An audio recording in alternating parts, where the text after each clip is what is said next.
Now, in this part 2, we're going to look at the first reading and the psalm. Now, I think you're going to find these readings very challenging. They seem to go from one end, from sacrifice, to radiance. But the reason is because, you see, the radiance is God's love, and so is the sacrifice. We're going to have this text on the sacrifice of Abraham. Talk about obedience, talk about faith, right? And then we're going to have a text that tells us, it'll be from the letter to the Romans. Excuse me, I just want to let you know what it is. Yeah, it's in that beautiful chapter 8 of Romans. And then you would expect something on the Passion for that, but it isn't. It's the Transfiguration, the other end of the same rhythm. Because for the Christian, as for Jesus, suffering always is completed by glory. Saint Therese said, first thing that's going to happen when I get to heaven, God the Father is going to hug me and say, now it's my turn. Isn't that beautiful? That's getting a grasp of the whole rhythm of life as a Christian, living it and preparing. And so, the text begins. The first line of the text is a explanation to the reader, the listener. It says, you see, and it so happened after those things that God tempted Abraham. Nisa, God put Abraham to the test, tested Abraham. Okay? And so then it says, and so he said to him, Abraham. And he said, Hineni. Hineni means, behold me. When it's said to God, this is the way it's said. You know, one of the great medieval commentators, Jewish medieval commentators, Rashi, commenting on this text, says, it is the sign of a man of God or a woman of God that he agrees to do God's will even before he knows what it is. All God has said so far to Abraham is, Abraham. And he says, Hineni. Whatever you want, I'm here for it.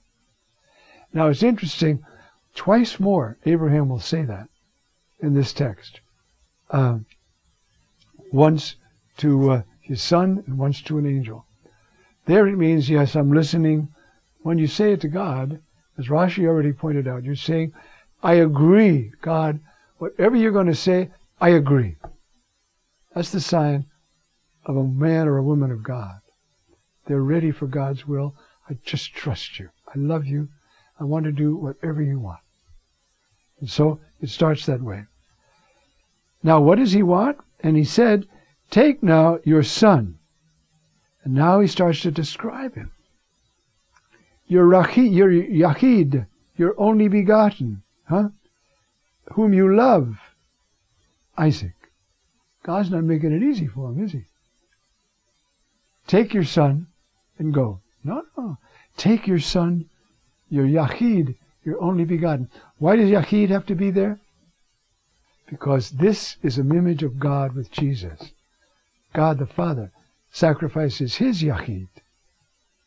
And so we're being given a lesson. You see? That God's love, God's plan, you see, that's more important than all our Yachidim, whatever they are.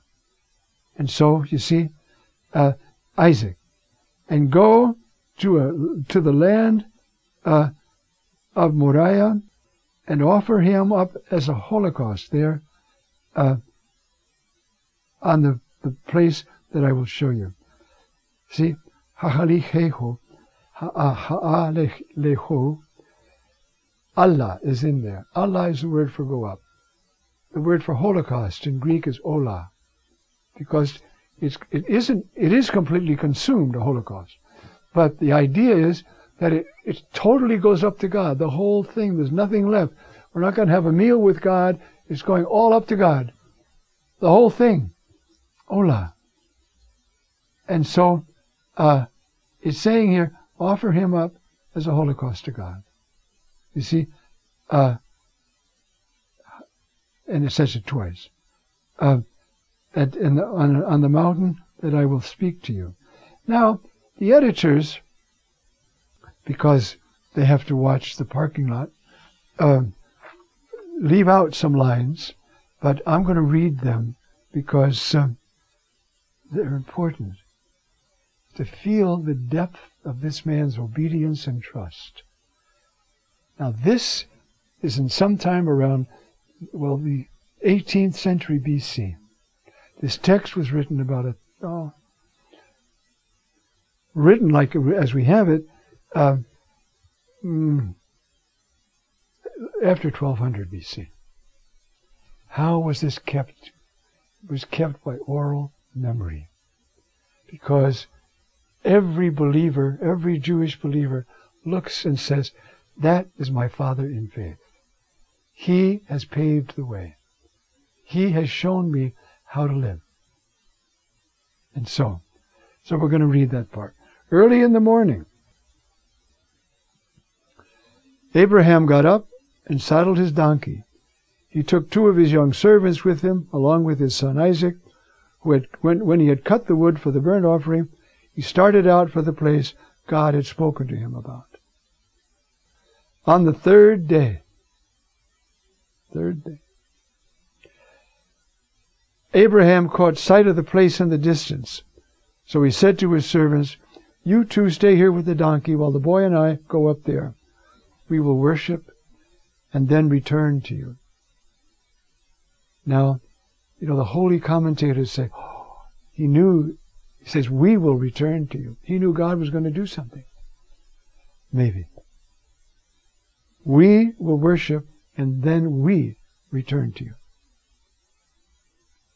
But he really didn't know what. He's got to take the only begotten Son.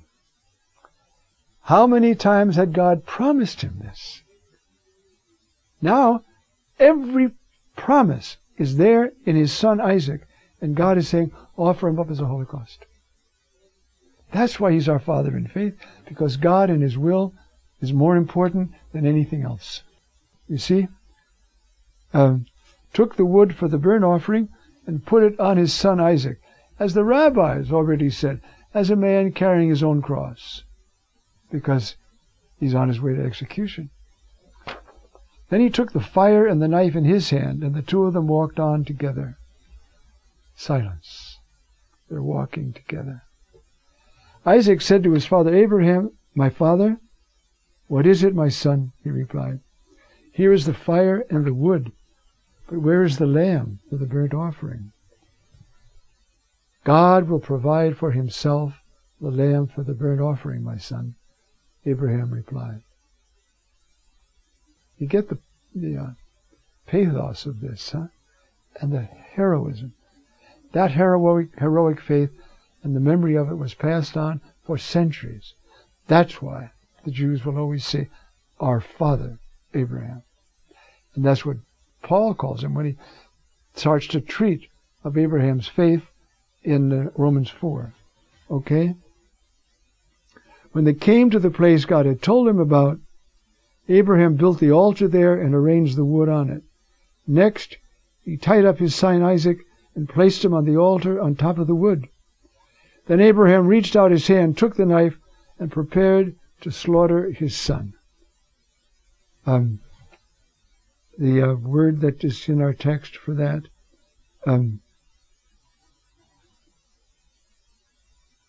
where is it here? Anyway, I didn't put it down, I guess. Prepared to slaughter his son. Okay. But the Lord's angel called out to him from heaven, "Abraham, Abraham." And what does he say? Hineni. This is a man totally at God's disposal. Hineni. "Do not harm the boy," the angel said. "Do not do anything to him, for now I know you fear God, because you did not withhold your son, your only son, from me." That line comes in Romans 8 about God the Father, doesn't it? He didn't spare his own son, but gave him up for us all. You see? This is trying to give us a glimpse of how much God the Father loves us. He's willing to sacrifice his son. Abraham looked up and saw behind him a ram caught in the bushes by its horn. So he went over and got the ram and offered it up as a burnt offering instead of his son. Abraham called the name of that place, "The Lord Provides." It is said to this day, in the mountain of the Lord, provision will be made. The angel of the Lord called to Abraham a second time from heaven and said, I swear solemnly by my own name, decrees the Lord, because you have done this and have not withheld your son, your only son, in whom all the promises are. Everything God ever promised Abraham is going to be true only in Isaac. Okay. I will bless you, and this is the solemn promise. Which the children of Abraham. I will bless you, and I will greatly multiply your descendants. They will be as countless as the stars in the sky, or the grains of sand on the seashore. Your descendants will take possession of the strongholds of their enemies, because you have obeyed me. All the nations of the earth will pronounce blessings on one another, using the name of your descendants. May you be as blessed as Abraham. May you be as blessed as Isaac. That's a blessing. And because of all that God did for Abraham, he's still our father. His name is one of the most completely known names, widely known names in the whole universe. Abraham. And so, that's the end of our text, okay? And the end then is, because you obeyed me, may you be as blessed as Abraham. And it's what they call a reciprocal text. We don't have that form of the verb but I want to make doubly sure, so I've got a little bit of time here to just show you that. They will all, you see, blessing, I will bless you. You see? Isn't that interesting? We don't have that. Excuse me, I've got to find my place. Okay. Verse 18. Because that, blessing, I will bless you, and so forth.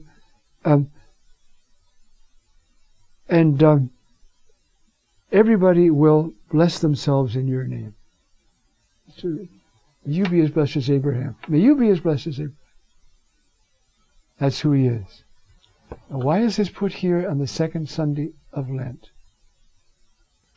To show us the depth of God's plan, the depth of our need to respond to it, the depth we need to be ready to sacrifice, as Abraham did and as God the Father did. And so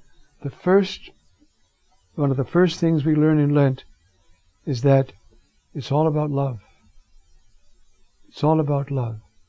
But love is always sacrificial, because it always puts somebody else first. It puts God first. In a way, God put us first. In this we know the love, it says there in that famous John 3:16, that he gave his only begotten Son for us. That's how we know the love. All right.